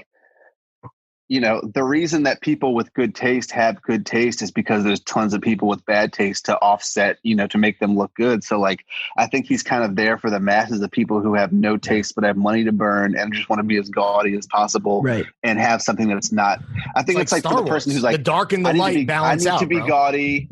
I need to spend money, but I don't want what everyone else has. I don't want Gucci. That's fucking below me. Let me go to Plein and buy like a fucking like a sequined skull shirt, you know, like, but I think that's probably the thought process of those people. I have a t-shirt that is a literal war crime against humanity. Yeah, exactly. Luke, when you're not slamming Philip Plein ecstasy, you seem to be on your fitness journey, right? Yeah, on your health shit. What's the latest on this? Yeah. Give us an update. Where are we at? So mainly it's all diet, which I think LA, it's a lot easier to be healthy in than it is in New York. Correct. So I think diet's important. And then just like I work out, I lift 3 times a week with my buddy Andrew, who actually like runs Sandal Boys. And I go work out at his studio. Like you tossing plates or? Yeah. What are you doing? Yeah, generally we put as many 45s as can fit on the bar and I curl it 100 times in a row. You just max out every day. It's the Philip Plein workout. Literal exactly. flexing. I have these Philip Plein Bang Energy collabs that just really get me going before Philip Plein pre-workout. Yeah. The Philip Plein gas station dick pills. You know what I'm saying? Mm-hmm. I like riding my bike, and especially I lived in Virginia. I used to ride bikes everywhere, but I think I may die if I ride my bike in LA. So I generally kind of like stay off that. So for cardio, I like running. Running's meditative for me because, you know, I'm always kind of like on call with work and I'm always kind of like thinking about shit. So like if I can spend 45 minutes or an hour thinking about how much pain I'm in or how much I hate doing this, it's kind of meditative. I can like get out of my head and just like focus on the uncomfortability of running. And you're putting in like serious miles, like 10 miles is no fucking joke. Are you at all into the whole like gear aspect of working out? For sure. I mean, listen, first of all, run shirtless. So catch me in Silver Lake streets, fucking, you know, shirt off, running. But listening. I think for me, it's like the shoes, you know, like I run those Nike Alpha Flies and they like actually make a fucking difference. I run like, you know, 30 seconds a mile faster. Are those the cheater shoes? Yeah, exactly. I'm like cheating my ass off. Yeah. But they're great. You know, like shoes are important. Like I like was running in Hoka's because they, like they're good for your legs and shit, but they're like heavy. So like a mile in, I'm like, this fucking sucks. I'm like running all slow and shit. So like, I like light, like track shoes and shit. And maybe they're not like the best for like my joints and shit, but like they, fuck it, keep me going. Well, in terms of your fitness journey, like how much, and also as a Jones enthusiast, how much is it like for my health so I can like live longer and experience life? And Zero. How much is like, it's all like, it's literally all I want to be skinnier so I can wear clothes and look better. Like, right. You can ask anybody in my personal life about that and they will tell you. It's all vanity. It's all vanity. That's the only reason I fucking sat through dozens of hours of painful tattoos as well. You know, like it's all fucking vanity. I want to look. It's a look. It's just, it's none. And the tattoos, honestly, guys at home, they mean nothing. You know, no sentimental value at all. No, none of them have. There's none of them mean anything. I swear to God. Like each one of them was like a random idea. And kind of related to being skinny, like, yo, how's the restaurant biz? How's Nick's on Beverly? It's cool. Like, I think it's been hard with the COVID shit, obviously, but we're doing takeout, and then they have like a really, really beautiful back patio with like trees and shit that was open even before, but we've been able to like kind of keep brunch and dinner going with that.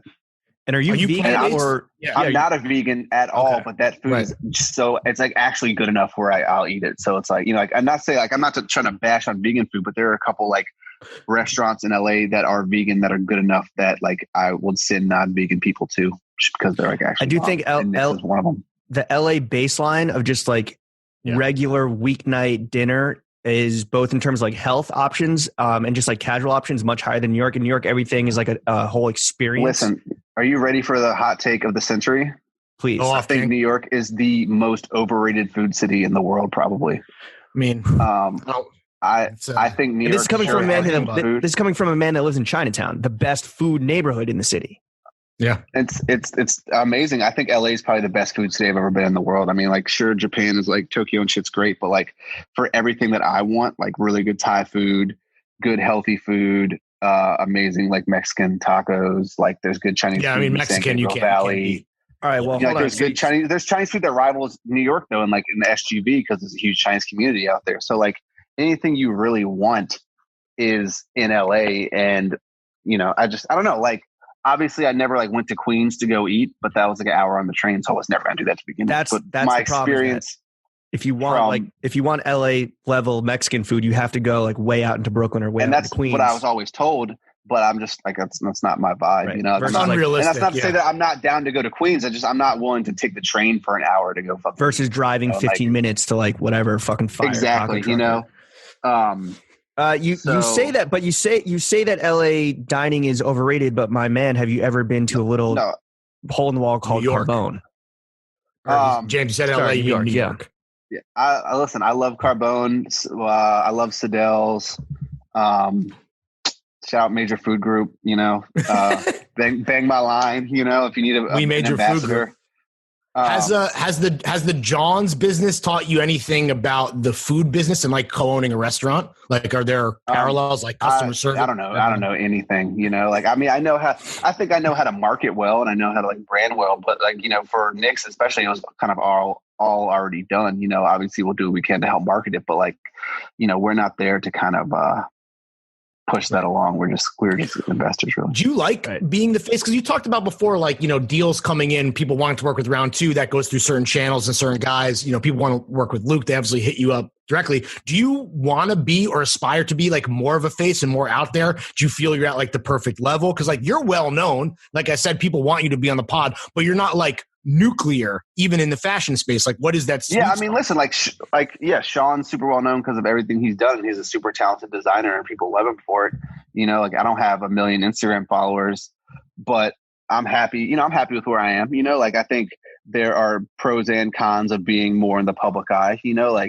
And I think a lot of the people, I think you see the pros of that from afar a lot more than you kind of see the cons of it when someone who's like dealing with that type of stuff or is super prominent in the world, I think one thing that is near and dear to your heart is you're a big car guy. Yeah, I'm working on it. I'm like still learning about shit, but yeah. What was your first ever whip? As embarrassing as it may be. 03, green for the money, gold for the honeys, two-tone Subaru Outback. What? Were you like fucking Tokyo drifting to the Teriyaki Boys? Nah, but I put 212s in the back of it, and it was with the dude at the Circuit City. He was like, "Bro, you have a station wagon. It's gonna be way too loud." And I was like, "Shut up, pussy! Put the shit in my car." Like 15, and it was way too loud. You're like, "Pimp my ride, bitch." We used to drive around, listen to the only CD I had in my car for the first 6 months. I was driving was the Killer Season soundtrack. Ooh, oh hell yeah! Which is a band. I think it might be like Cam's best or second best album, but that might be a hot take. Well, it can't be better. You can't say it's better than Purple Haze, can you? They're both good. This man's full of hot takes. I was going to say the other one about New York being overrated may not be your hottest take. once you graduated from the two-tone Outback, the Subi, what are you currently pushing right now? Yeah, what's the setup at the current moment? So I drive a 911 2015, which I bought a few years ago when I like realized that I don't think I was going to go broke. Was there a moment when you're like, when you're like, hey, like this I always think like that. I'm always like, I don't know, some shit could happen and I'm not like lose everything. So like, I'm very like, you know, try to be like a little more, I'm not as bad as I was, but I try to be a little miserly and just like save for, you know, who knows what's going to happen in the world. But I'm just like a very crypto, you into crypto person. You know, I bought a bunch of fucking Litecoin when it was really high, so I'm gonna sit on it for forever, but it's never gonna be worth fucking anything. You know, I have like a third of a Bitcoin. They're on a little bit of a run right now. Litecoin, all these cryptos are up, so you might want to check on that Litecoin wallet. I have like 70 Litecoin or some shit. So if it goes, you know, to 1,000, I'm golden. But you know, short of that, I'll probably just hold it. I have some Ethereum too, but you know, not really. But you have not lost your keys or anything like me and Larry have. Unlike us. It's all through like Coinbase and like, you know, like the shit. It's like the beginner shit. You know, I bought a key and I was like, I do not know how to use this fucking thing. Let me. James and I were buying mad shit coin, so we were like on fucking, you know, the Chinese exchanges and shit. And we do not have any access to our investment. Is that why you sent me that email about trying to join your Forex group? Hey, I don't know about that. Okay, my bad. All right, so you got the 911. I got a E55 AMG wagon, 06, a station wagon, which is like kind of like my daily like work car.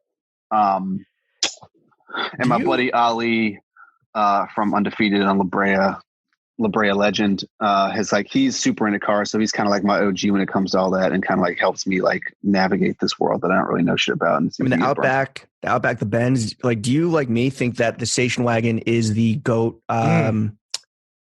100%. Yeah, I think so. It's just as spacious as an SUV. Yep. You don't need to be all up high in an SUV. Generally, it gets better gas mileage. Mine doesn't because it's a fucking V8. But like generally, they get good gas mileage, and I can fit like so much shit in that car. I could like live in that car if I needed to. Have you pimped it out at all? If things go poorly, like you're afraid they will, then you can just live out the back of the. I'm saying you lose all your Litecoin. Yeah, I don't do anything to my cars. No, I'm not really into that. I also are they stock? They're like stock. You don't like, you know. Yeah, stock as they can be. Yeah. What's the dream? What's the dream whip though? I mean, I want a McLaren like really bad. Okay. All right. You know, like I want to. You have to sell a lot of Midori, bro. You might want to actually look into DTC, my G. Yeah, we'll see. What's McLaren start at like $1 million? Yeah, it's $1 million like car. like $300,000 or some shit. I don't know. I mean, it's still more than I can fucking afford, but yeah, like I would love fucking like I want like a fast, like, you know, like a car that I might kill myself in. It's kind of like my gauge of how much I want a car. Are you a reckless driver? No, I'm a responsible driver, but I also depends on the station wagon. I have a need for speed. Yo, put some NOS in the station wagon, please. Yeah, dude. And I have a 89 325 IS that I got from my man Ali a long time ago, and I just kind of got it recently. And I'm teaching myself to drive stick, so I taught myself to drive stick last week. Sick. You're building out a whole fleet, a whole armada. Yeah. Yeah, this is like Lil Uzi Vert with the fucking Grand Theft Auto garage, bro. Yeah, well, I have nowhere to park them is the problem. Yeah, so where are they? Are they at your crib?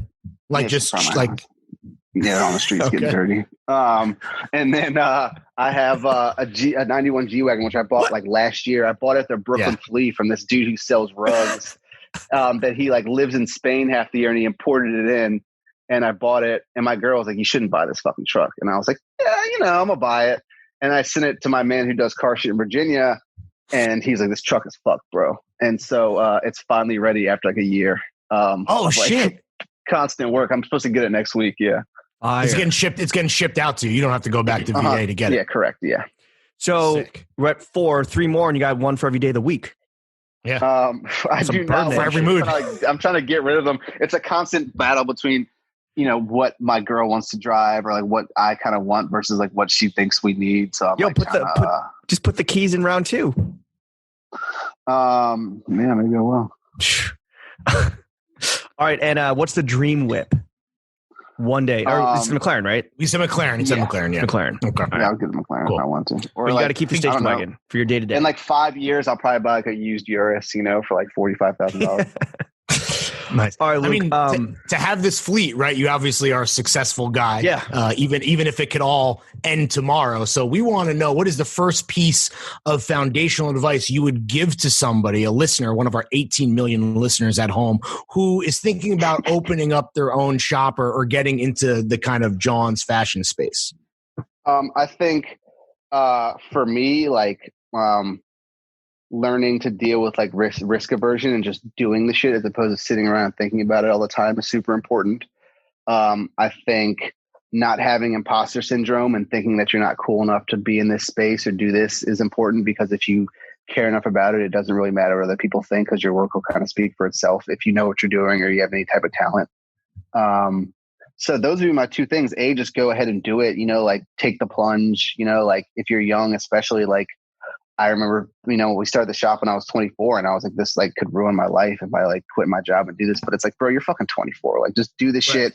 Like you don't have if you don't have a family yet or anything, just like take the plunge, do it. The worst thing you happen is, you don't do well. But I think, you don't want to spend your life regretting not doing the shit as opposed to like regretting that you fucked up once, Sure. Everyone kind of like makes mistakes.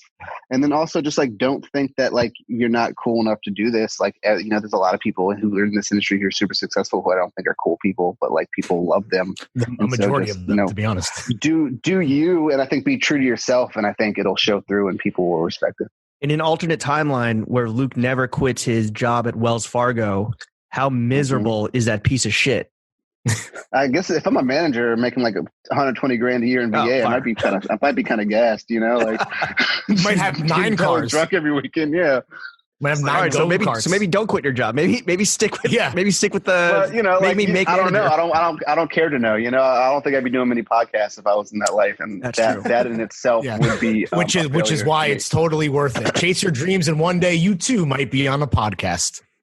Yeah, literally. All right, Luke, enough about ourselves. Let's move on to the second topic of this podcast, which is money.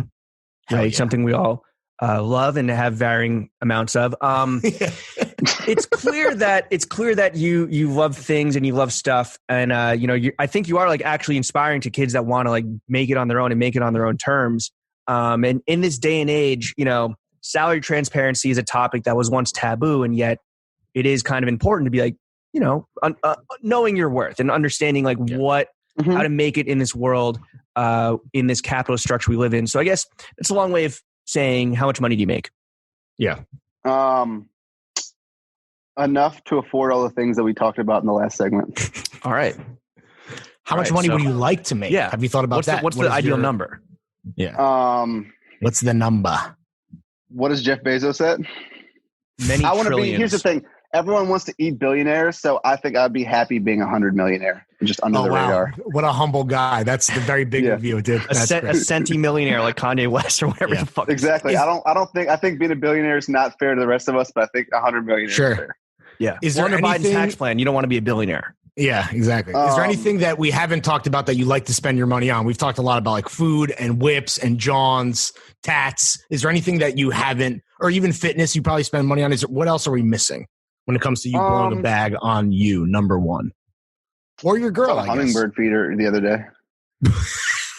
How much does a hummingbird feeder run you? It was like $30, but it's been very rewarding watching these birds come and go. Oh, it works. The hummingbird feeder works. I feel like home goods is an area that you like love to spend your money on, like nice sheets, like plants. And shit. I mean, there's Yves Saint Laurent is like this crazy French company that they have them like on Rodeo and everything, and they have like the nicest sheets. When I was working at Gucci before all this shit started, the crazy Russian lady who's my manager was like waxing poetic about them. So I've always kind of had a way. And then I go back home to Charlottesville, and there's like, I guess their U.S. headquarters is in my small ass hometown, and so they have like the only outlet in the country is in my hometown. Oh shit! So I've been able to like get like cool sheets from them for a very reasonable price. Is that what they do? It's linens? I'm not familiar. That's like their thing, it's just like linens, duvet covers, pillows. Bullshit. It's this is some like old money like saying, but it's like, yo, spend money on the things that separate you from the ground. So it's shoes, it's tires, and it's bedding. So it sounds like you got all three actually. Fuck. Yeah. That's good. I mean, besides that, like I'm not like a cause art collector or any of that type of shit. Like I just kind of What do you think like of that? What do you think of like the streetwear toy craze, like all that shit, Murakami, Cause, etc.? I think it's cool that people like them. I think, generally their art is pretty mid, but like it's not, sure. Like it's not, but it's just not what I'm super, like obviously I have Cause toys in the crib. I'm, it's probably a Murakami pillow laying around here somewhere, but it's not like if I had like, like actual art collector money, I don't think I would go out and buy a $20 million Cause painting. Right. It's not like you're not Champagne Poppy is what you're saying. Sadly, it is what I'm saying. It's not what I want to be saying, but it is what I'm saying.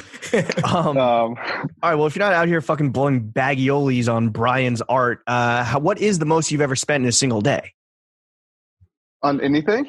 On any given day of any year? Any given Sunday? I don't know. Like what? Maybe the day that I went and bought my car. Like I bought my Mercedes station wagon straight out, so I spent like $23,000 on that. She bought a G wagon out the trunk like it was a goddamn mixtape at Brooklyn. Exactly. The guy was like, "Yeah, man, it's all good to go." Damn! You get anything at the Brooklyn Flea. Exactly. And, for real.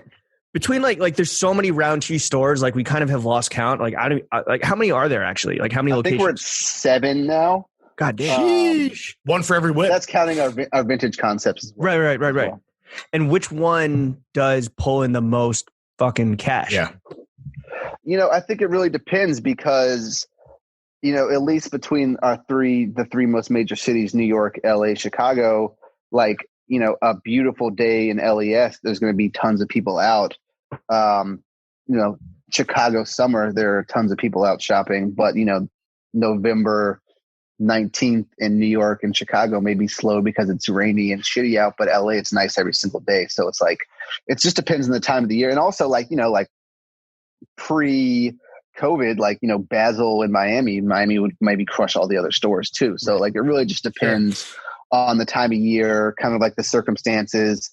For the more temperate stores we have, climate's a huge thing and affects business in a huge way. That's why you gotta, spread your cards, build a fucking empire, I guess. Exactly. I don't want all my eggs in one basket. Just like Philip Plein, you need a bunch of alternate revenue streams, some legal, some not. Exactly. All right. Speaking of Philip Plein, let's get into the third and final topic, which is hell yeah, cheeks, baby, sucking and sucking and fucking. All right. Two of my favorite things to do. Luke,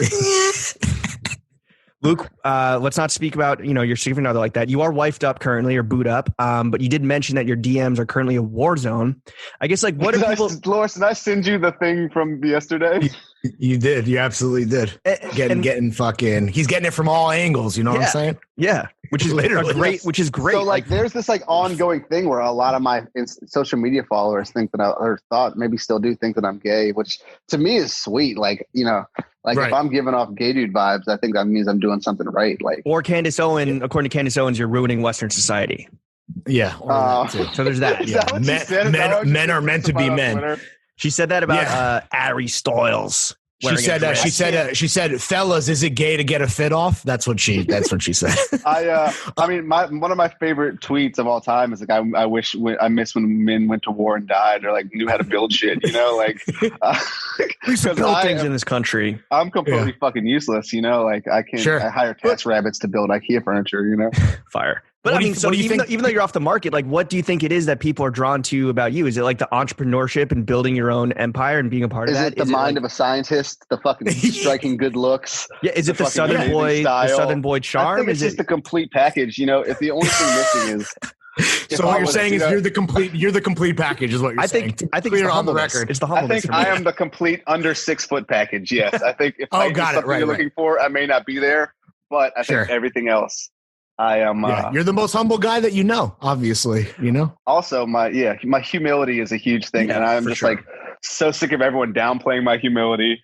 And, honestly, you know what it is for me, and what I love seeing on your IG is that you're not afraid to show skin. Like, I don't know if it was on your feed or on your story, but there was a pic of you in a fucking grape smuggling banana hammock, just a straight Speedo. So I have this plan that I don't think it'll ever work. So how like tons of IG girls have like. They'll make like bathing suit companies and have their homegirls model it. And I want to do like a Speedo company and have like every like hard streetwear dude modeling it, but I just don't think it'll ever pan out.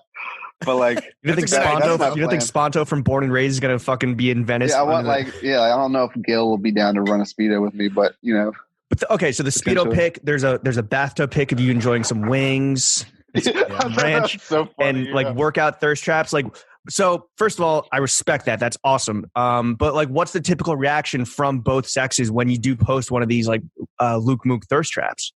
Yeah. Generally, I lose followers, which is to me sweet because most of my followers are like 16-year-old dudes anyway. So of course, get the fuck out of here. We don't want you. I think a lot of people don't realize how much I'm trolling generally all the time on social media. So like a lot of that is just like a troll because I think it's funny, and then if people like enjoy it, you know, obviously women are going to enjoy it because like it's, you know, it's hot. Yeah, I will say Luke is maybe the most underrated Twitter follow.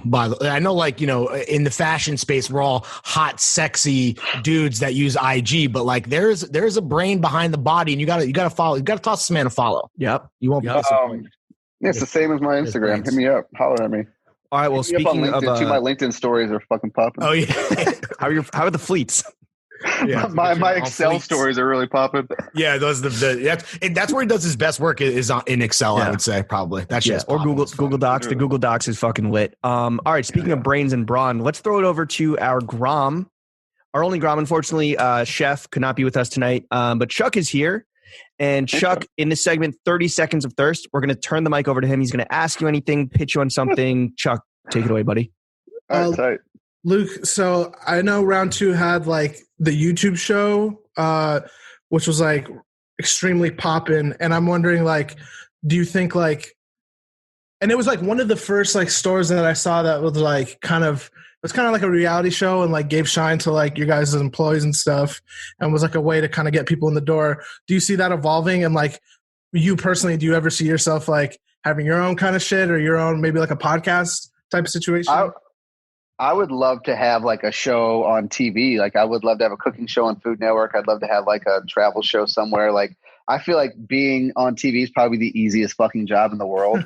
Cause you just sit there and like talk shit to a camera, which is like all I ever done when I'm on camera. So like, that's like my ideal career trajectory. I just don't know how to get it popping, but yeah, like I would love to be like the next Connie Guy Fieri. Next Connie Chung. Yeah. Or Connie Chung. All right, Chuck. Thank you for those thirsty questions. Luke, you're obviously a serious shopper. In this next we want to play a little game with you. Last John, next John. We kind of talked about like what you got your eye on, but we also want to know what was the last John that you purchased at full retail. Not that you're like a friends and family discount money grub or anything. Like you love a deal, but we want to know what was the last John you copped at full retail, and then what's the next John you got your eye on. First up, last John. This Stussy CDG jacket I just bought at DSM on like 2 days ago. Nice. And not only was it full retail, she's like, yeah, it's the collab, so it's final sale. And I was like, what the fuck? Like, why would you not take returns on your own shit? Like that's like such like a complete we don't stand behind this. This is, you know, if the zipper breaks, it was final sale on the day that it dropped. It was like, yeah, I was like, I bought it at the little display area. She's like, just so you know, since it's the collab, it's final sale. I was like, word? That's pretty weird. But you like it? Are you happy with it? Or are you having buyer's remorse? No, not at all. Sick. And what's the next John? It's not the pants. It's not the matching pants. Because that's I don't know. I mean, I'm waiting. I'd like for my clothes to be done, but I think next John that like I'm actually like out looking for. I'll know it when I see it. You know, there's nothing that's on my radar, but like when it pings up, I'm gonna fucking hop on it like a fucking tarantula. That's the best way to do it. All right, man.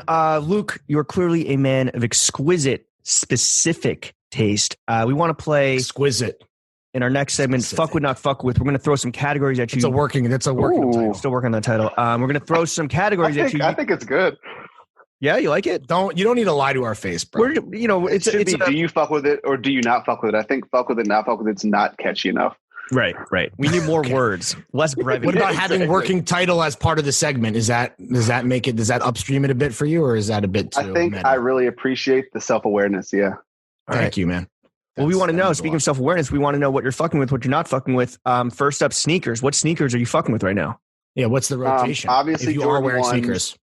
Obviously Jordan 1s. You know what I don't fuck with, I've never really fucked with, is SBs. You know, I've never been an SB guy. You know, like dunks are cool, but like during that era, like like the original SB era, I was like listening to fucking like Dipset and Wayne mixtapes and buying the new Air Forces that came out. So I've never really been on that wave, like, so I'm not a huge Dunk guy.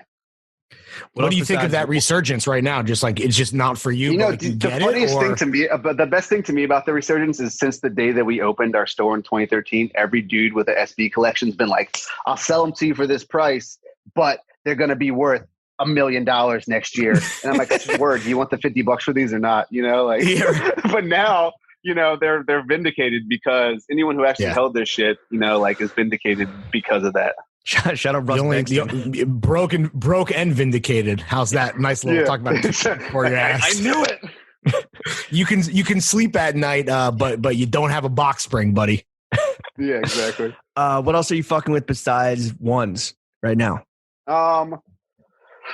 Sneakers or like shoes in general, because I've been wearing a lot of Bergs, obviously. Sneaker wise, I like Asics a lot as a whole. Not like necessarily like the retro shit, but like kind of the newer, like Kiko. Actual like Kiko shit. I love the Kiko. I love the Kiko shit, minus those like green checkerboard ones that fucking every person in Soho is wearing. Oh yeah, the cilantro. Yeah, besides those, I love like those Kikos that have the lines down the side and shit. I wear them all the time.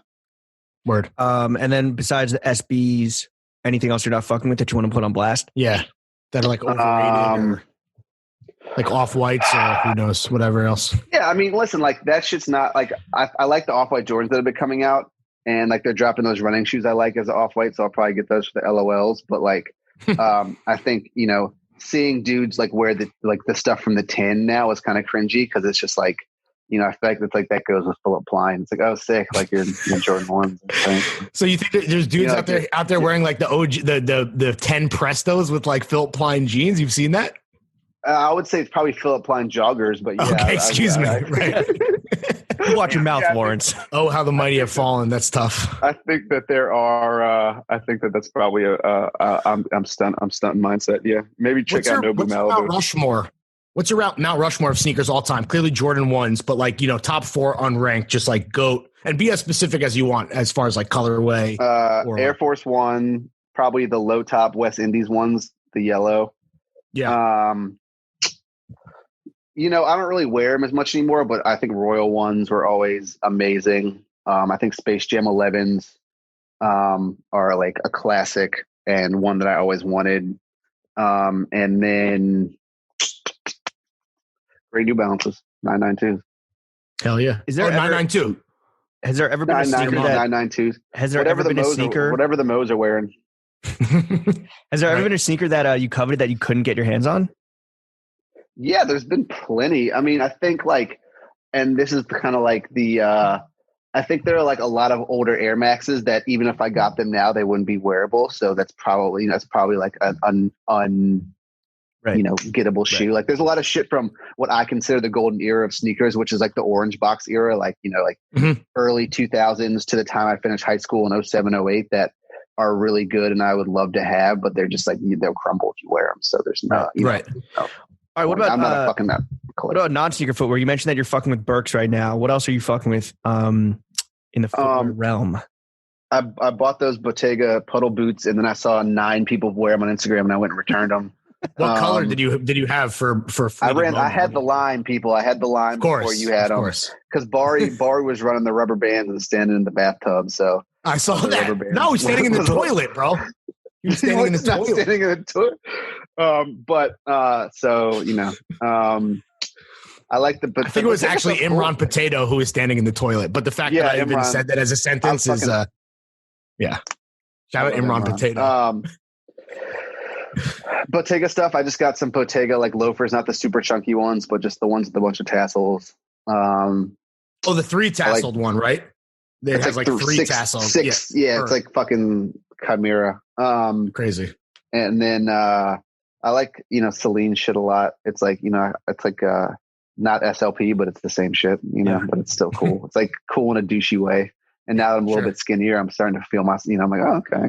Now that you're like a little waifish twink, you're feeling yourself a little bit. Dude, I would kill to weigh like 120 pounds and just like be able to wear super skinny shit. You want to blow over in a strong breeze, but look fucking incredible while it's happening. You want to fall into a subway grate. Yeah, but like my teddy jacket will catch me. Besides, I guess like the puddle jumpers, anything else you're not fucking with?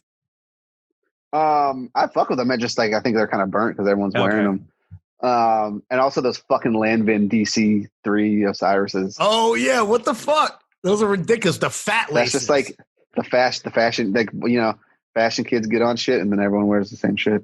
But shout out to them; they look cooler than I do. Happens every day. B. What about music? What are you currently banging in your eardrums? Blue Bucks Clan, best rappers in LA for sure. Okay. Bucks Clan's tight.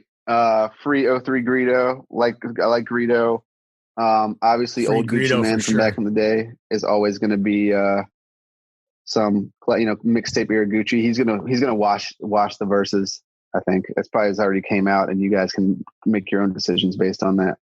By the time this comes out, I'm listening to a lot of like weird like 90s house because I listen to it when I run, and then it kind of bleeds into my everyday life. So like Armand Van, whatever his name is. I only know the Run Lola Run soundtrack. That's it. Yeah, exactly. Yeah, you're already too esoteric for us. Ministry from the early 80s. Like I like new wave and like weird 80s music and shit. What about shit you're not fucking with right now, music wise? Yeah. Is there anything popular that just like the puddle jumpers, you're like, fuck this shit? It's burnt? I don't think so, because I feel like if I say anything, I'll like listen to it in a year and be like, yo, I really fuck with this. What was I thinking? Like because I also don't like listen to like a lot of new music, so like I don't know what's like coming out unless someone puts me on. What about like the recent resurgence amongst, we talk about TikTok on like TikTok and shit of like the early aughts like pop punk like that era, which was I guess like when you're in high school. Green Bay, like you talking about like Warped Tour shit. Yeah, sure. I mean, the more the shit that Lawrence listened to, like Taking Back Sunday and like Panic. Yeah, take TBS, shit. Brand New. I guess Brand New's canceled now, but like shit like that. That's not really my thing. I fuck with Imagine Dragons. They kind of go hard. Imagine Dragons is not in this genre, bro. That's Super Bowl halftime music. It's like 21 Pilots and White Stripes and all that shit. Like it's just. Sure. I mean, listen, all that they all got bangers. It's just not what I'm like seeking out. Right, but I'm not gonna walk out of the Walgreens if they're playing it. Yeah, and then finally, as far as what you're fucking with and not fucking with, film and TV. What are you pouring into the ears on the front of your face? And you can ask my girl this. I'm not fucking with anything with a tangible plot. I fucking like don't watch like show. I watch like YouTube videos about cars and cooking and like Triple D, China's Drive-Ins and Dies. Of course, classic show. On Hulu right now. Aerial America on Smithsonian Channel, where they just fly over cities and talk about them. It's I like dry and. So if you hit mute, it's just a screensaver. Literally, I'll put it on mute with subtitles and listen to music. What cooking shit are you watching on YouTube? Not Bon Appetit because they're canceled. Fuck them. Let's see. I like this dude who does Food Wishes. He's very clever. I don't really. Here's the thing: is I made some cooking shows and I realized how much better I am at this shit than everyone else. So it's kind of like absurd that I don't have my own cooking show because I watch this shit and I pick it apart. I'm like, this dude fucking sucks. Would you ever want your own cooking show? Like, how do we make this? Yeah, like, is that something you would want to pursue? Know. Hit up Alton Brown. Yeah. Well, he just said some shit on Twitter that got him in trouble. Yeah, he just said some shit that was extremely objectionable. Don't hit him up Ina Garden. He's like, as a lifelong Republican, it's like, shut up, fucking nerd. Like, bro, I know you're from Georgia, but fucking cool it for a second. Ina's the goddess, right? Like, she's the one that's she's the Dolly Parton of the shit. Yeah. All right. Yeah. Bang my line. I'm trying to smash. Yeah, I'm trying to drink one of those 1 liter Cosmos. All right, Luke. Before we get you out of here, you're obviously doing pretty well, like professionally, personally, kind of in all facets. However, Lawrence and I, whenever a guest comes on, we really just want to see them like even take it further. And so what we want to do in this last segment, we promise before we kick you the fuck out of here and let Sham log back into his Zoom account, we want to offer up some constructive criticism because we think that you're doing amazing, sweetie. But again, we would just want to see you take it even further. Down. So look, take it or leave it. We'll be super offended if you leave it, but if you take it, we promise, guarantee success. First up, you're obviously a successful guy. You're obviously, I think what people like about you is like the flash, right? And the thing is that you don't want your fucking chain getting snatched out here. So take a tip from our boy Saddam Hussein and hire a body double. And you're looking at one in the face right now. Chuck and you have like a similar fucking, thing going on. Why don't you just hire Chuck as your body double? What are you talking? Similar in what way? I have both zero have a bomb-ass tattoos. mustache. Yeah, the mustache. I have 0 tattoos. I can't run 10 miles. I don't have Our Legacy pants that fit that well. This is all things that Luke's going to train you on. All that to say, I'm still down though. If you Here's the thing: is I've already been hired as the young lean body double, so I have. You're booked. You're already booked. Yeah, so I don't know who body doubles the body double. Yeah, I know. I guess it's going to be Chuck. Speaking of Chuck not having tattoos, one thing that he lacks that you have quite a bit of. We wrote this down before we knew that your tattoos were absolutely vacuous and didn't mean fucking shit all. Why not get the TF logo tatted maybe like on your face? That would be cool. Send the check. I'll do it. What is it? What would that cost to get a sponsored face tat? 1 inch by 1 inch. Where? Actually, where? All right, where on your body do you even have the real estate? Like, do you have any hands? My legs above my knees and my face. So your ass is completely no face tats, right? No face tats. My ass has tattoos on it. Okay. Where on the penis area does it stop? Right before the head. Really? No. Okay. All right. So the head's free. We imagine us paying for Luke to get a penis tattoo of the Throwing Fits logo. That'd be tight. If you did that, you'd have to fucking film it. Like at that point. Oh yeah. And that's Patreon content 100%. Paywalled the fuck out of that. And we'd have to never Here's the thing rebrand. is, I will agree to that, but I'm gonna fucking pay someone with a way bigger dick, but like who's homeless to just get this shit. Chuck, and I'm gonna your dick double. So maybe like a TF on your leg or something, like on the calf, maybe. Yeah. I would say, what's the retail on you guys' shoes? Under 3. Under 3. They're under 3. We're still figuring it out. Yeah. 2 size runs. 2 size runs. Damn. All right. Okay. All right. Well, let's discuss offline. We'll put you in touch with our accountant and we'll figure it out. But you know what? Right, I do like the Luke Mook Throwing Fits synergy here. And I think that, we are occupants of the same universe. Why don't we just help each other out with this next point of constructive criticism? Lawrence and I, we are, in fact, ourselves homeless when it comes to, professional headquarters. I'm at my crib. He's at his crib. He'll come to my crib every so often to record, except, we'll stay socially distanced and masked up. We're looking for a studio office space. Let us record in round 2 after hours.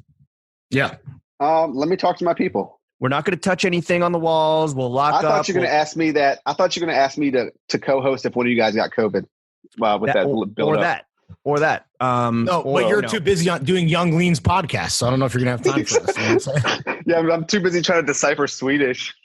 I already got COVID, so I'm good. When Larry falls, then yes, it's me and you. Yeah. You can. When I die, I would be honored to be replaced by Luke. All white people look alike, so I think that if you stood in for Lawrence, no one would know the difference. Yeah. That is. I think Luke has a better hairline than me. If I put the beard Instagram filter on, I would be fucking Lawrence. Yeah, yeah. You got to do just hand with a better hairline. Shit. Yeah, a better haircut. But basically the same guy. And then finally taking our synergies between the 2 brands, Throwing Fits and Round 2, to the next level when the world open up. When we open up and TF is ready to go on a national tour, how about we just do stops at every Round 2 location? We hold some meet and greets. We fucking put asses in the seats. How about that? That seems like a pretty good pairing, no? I don't. See, here's the thing is I don't want to discourage people from shopping at the store necessarily. Okay. What is if we just walk around like Joe LaPuma narrating what everyone buys? Yeah. Okay. What I'm going to do is put a Sopranos table out front of every store with a patch of AstroTurf and let you guys sit out there. I like that. Critique fits as people come and go. Yes. Ooh, like the sexy greeters at Hollister, Abercrombie. James and I will be shirtless podcasting outside of establishments in February. I get to choose the strong cologne, but yes. Okay. Fantastic. As long as it's gabagool. All right, Luke. As long as it's fierce or Jake. Thank you for coming on the only podcast that matters. Where can the kids follow you? Yeah, plug your shit. Instagram at OG Luke Mook. Same with Twitter. My LinkedIn is Lucas Frazier. My realtor number is 453. What's your address? I think that's it. Yeah, where do you live? Yeah, it is. Fuck, I forget. I'll ask my girl. What are your license plate numbers? Yeah. It's Y. Hold on. It's YK. Do you have any vanity plates? It's YKT MFV. You know the motherfucking vibes. Oh, do you have any vanity plates though? Like actually, like. No, but Virginia, like they have like 200 license plates you can choose from. So like, I just replaced my "Don't Tread on Me" one with "Eyes on the Road" one. Fire. Nice. All right, Luke. Okay. Thank you for coming on the only podcast that matters. Thanks, Chef, in absentia, I'm gonna need you to slap that motherfucking outro music, baby. No sheets on top my bed. Then I be here in the morning.